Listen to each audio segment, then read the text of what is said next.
નમસ્કાર, લોકસભાના live studio સાથે અમે પોરબંદરનો પ્રવાસ કરી રહ્યા છીએ। આપણી સાથે આજે લોકસભાના લાઈવ સ્ટુડિયોમાં પોરબંદરની મહિલાઓ, માતાઓ, બહેનો આપણી સાથે જોડાઈ છે।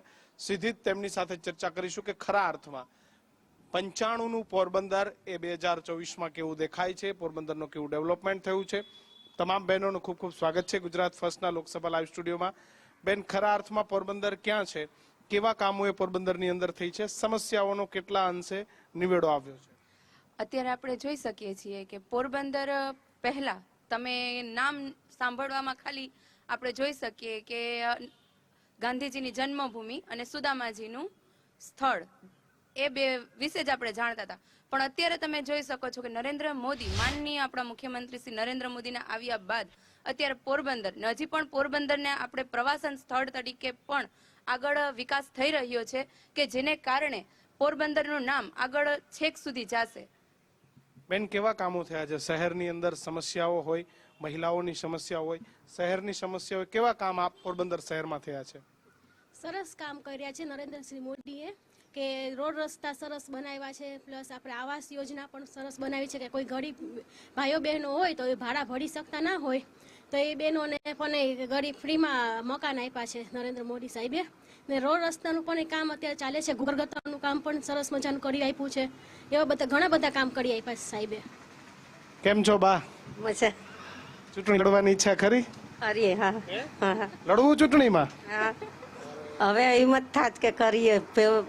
આજથી 15 વર્ષ મોર મને કીધું હતું કે તમે મ્યુનિસિપાલિટીમાં લડો, પણ તે મારી હિંમત નથી। ત્યારે મારે છોકરાઓ નાના હતા ને મારે ઘરમાં કોઈ કરવા વાળું નહોતું, બહારના કામ કરતી। હવે એમ થાય કે હવે આગળ વધવું જોઈએ। લડવી ચૂંટણી?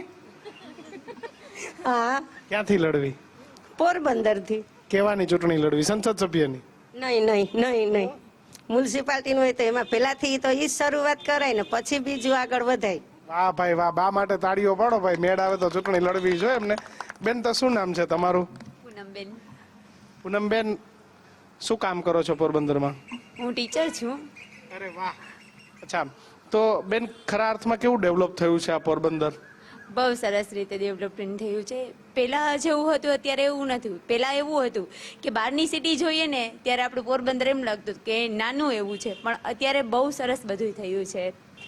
અને બીજી વસ્તુ કે હું ટીચર તો છું, અમારા સ્વસહાય જૂથ સખી મંડળનું ગ્રુપ છે, તેમાં પણ અમે લોન લઈએ છીએ। લોન લઈ અને પછી ઘર બેઠા પણ અહીં કામ કરી શકીએ, જેમ કે પાપડ બનાવવા, વેફર બનાવી, તો એ બધું કરીને પણ અહીં અમે ઘર બેઠા ઘણી કમાણી કરી શકીએ છીએ। તો ચૂંટણી લડવાનું મન થાય ક્યારે? હા, મને પહેલાથી બહુ શોખ છે કે હું રાજનીતિમાં ઉતરું। તો કેમાં લડવી છે ચૂંટણી, રાજનીતિમાં ઉતરીને? જેમ માસીએ કીધું એ જ રીતે કે પહેલા નગરપાલિકાએથી ચાલુ કરીએ અને આગળ વધીએ। વાહ ભાઈ વાહ।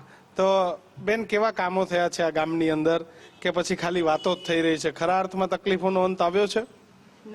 ખરેખર અંત આવ્યો છે તકલીફોનો। પહેલાના સમયમાં અત્યારે ફાસ્ટ ફૂડનો જમાનો છે તો બહુ બીમાર પડે છે લોકો। પહેલા બીમાર પડતા તો આપણે ધ્રાસકો પડે પેટમાં કે ઓહો કેટલો ખર્ચો આવશે, પણ આરોગ્યને લગતી મોદી સાહેબે એટલી સ્કીમ જાહેર કરી છે કે આપણે એમાંથી કેટલી બધી રાહત મળે છે। જેમ કે આયુષ્યમાન કાર્ડ છે, 5 લાખ સુધીનું આપણે કવર મળે છે। અને એવું નથી કે ગવર્મેન્ટ હોસ્પિટલ પણ, પ્રાઇવેટ હોસ્પિટલમાં પણ જ્યાં સારા એવા આપણે પ્રખ્યાત હોય એવા હોસ્પિટલમાં પણ આપણે ફ્રીમાં સહાય મળી શકે છે। પાછળ રાજાનો બંગલો છે, એવો બંગલો લેવાની ઈચ્છા થાય કે ચૂંટણીમાં લડીને ક્યાંક આપણે આવા જોરદાર બંગલામાં રહેતા હોય? માનવ સેવાનું કામ કરવું બહુ ગમે, પછી એ કોઈ પદ વગર હોય કે પદ સાથે હોય, બસ એ જ। વાહ ભાઈ વાહ, બેન માટે તાળીઓ પાડો। માનવ સેવા સૌથી પહેલા। બેન, કેવા કામો મહિલાઓ માટે, દીકરીઓ માટે, બાળકો માટે કેવા કામો આ ગામની અંદર થયા છે? આ ગામની અંદર કહું ને તો 1995 પહેલાની સ્થિતિ એવી હતી કે બેનો દીકરીઓ બહાર ન નીકળી શકતી। એમને બહાર નીકળવું હોય રાત્રે 9 વાગ્યા પછી તો ખૂબ વિચાર કરવો પડતો। જ્યારથી ભાજપ સરકાર આવી, મોદી સરકાર આવી, એ પછી બહેનો અત્યારે રાતના 2 વાગે પણ બહાર નીકળી શકે છે। અત્યારે અમારા ગામની અંદર 181 હેલ્પલાઇન મહિલા યોજના પણ શરૂ થઈ ગઈ છે, સખી વન સ્ટોપ સેન્ટર પણ શરૂ થઈ ગયા છે। એટલે બહેનો માટે તો મોદી સરકારે ઘણી બધી યોજનાઓ બહાર પાડી છે। એમ કહીએ કે મોદી સાહેબે હંમેશા બહેનોનો પ્રથમ વિચાર કર્યો છે કે નાની દીકરીનો જન્મ થાય તો વહાલી દીકરી યોજના બહેનો માટે થઈને બહાર કાઢી. ત્યાર પછી દીકરી માટે સુકન્યા સમૃદ્ધિ યોજના કે જેની અંદર દીકરીનું લગ્ન થાય તો એના લગ્નનો ખર્ચ જે છે એ મા બાપને ચિંતાનો વિષય નથી બનતો. ત્યાર પછી કુંવરબાઈનું મામેરું કે એવી દીકરીઓ હોય કે જે ગરીબ હોય અને એના લગ્ન માટેનું હોય તો કુંવરબાઈનું મામેરાનું યોજના પણ કાઢી છે.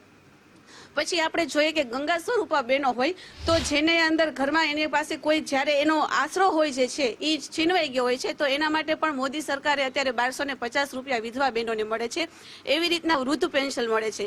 એટલે મોદી સાહેબનો તો અમે ખૂબ ખૂબ આભાર માનીએ છીએ કે મોદી સરકારે બહેનો માટે થઈને સુરક્ષા, સલામતી અને બધું જ કર્યું છે. ઉજ્જવલા ગેસ યોજના પણ બહેનો માટે બહાર પાડી છે. તમારી સ્પીચ જોરદાર છે. નેતા બનવાના ગુણ છે તમારા.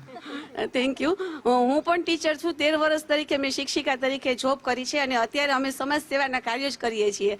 અને સમાજ સેવામાંથી જ નેતા બનતા હોય છે. બેન, જાવ છો કોઈ દી ચોપાટીએ ફરવા? આ જઈએ છે ને, કેવી મજા આવે? ખૂબ મજા આવે છે. કેવા કામો થયા છે ગામમાં? ખૂબ કામો થયા છે. જ્યારે તમે વાત કરી કે 1995 થી, તો હું તો પોતે પોરબંદરની જ છું, એટલે અમે પોતે જોતા આવ્યા છે કે પેલા પોરબંદર હતું અને અત્યારનું પોરબંદર. તો પેલા સ્ત્રીઓ છે એ એકલા બહાર ના નીકળી શકતા. અત્યારે જ્યારે નરેન્દ્ર મોદીજીની સરકાર આવી છે તો બહેનો પણ પોતાની જાતને સેફ ફીલ કરે છે, એજ્યુકેશનમાં આગળ વધે છે. જેવી રીતના મિનલબેને વાત કરી કે 181 હેલ્પલાઇન, સખી વન સ્ટોપ સેન્ટર, અમે અત્યારે 2000 બહેનો સાથે કામ કરીએ છીએ. સીવણ પાલનના ક્લાસ કરાવવા, આ બધું જ અમે કરીએ છીએ. ગૃહ ઉદ્યોગો ચલાવીએ છીએ. સ્વસહાય જૂથ એટલા અમે ખોલીએ છીએ. તો અમારી દરેક બેન છે એ લોકોને 181 હેલ્પલાઇન હોય, સખી વન સ્ટોપ સેન્ટર હોય કે શિક્ષણ પ્રત્યે આગળ વધવું, તો બહેનો પોતે એટલી જાગૃત થઈ છે. તો 1995 થી માંડીને અત્યાર સુધીમાં પોરબંદરનો ઘણો ખરો વિકાસ થયો છે, જેમાં મહિલાઓ સર્વશ્રેષ્ઠ રીતે આગળ છે. તમે કહેતા હતા ગીત ગાવું તમારે કંઈક, હું અમારા બહેનો માટે ગીત ગાવા માંગુ છું. તો ગાવ ત્યારે લ્યો.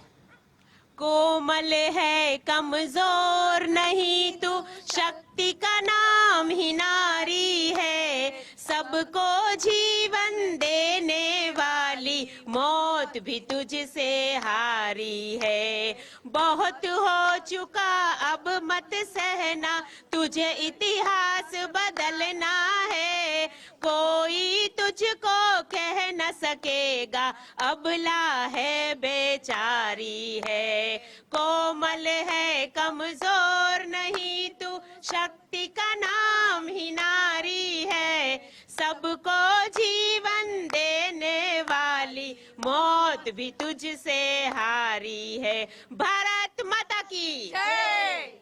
બિલકુલ. તો તમારા રૂવાડા ઉભા કરી દેવા નારી માટેના ગીત એ પોરબંદરમાં ગવાઈ રહ્યા છે. 95 પછીનું પોરબંદર બદલાયું છે. મૂળભૂત સમસ્યાઓમાંથી મહિલાઓને છુટકારો મળ્યો છે અને એક જ વાત થઈ રહી છે કે પોરબંદરની સમસ્યાઓનો અહીં અંત છે. મહિલાઓ છેલ્લા 10 વર્ષથી સરકારના કામોથી ખુશ છે. લોકસભાના લાઈવ સ્ટુડિયોમાં હાલ પોરબંદરથી આટલું જ. વધુ સમાચારો માટે જોતા રહો ગુજરાત ફર્સ્ટ. મને આપશો રજા. નમસ્કાર.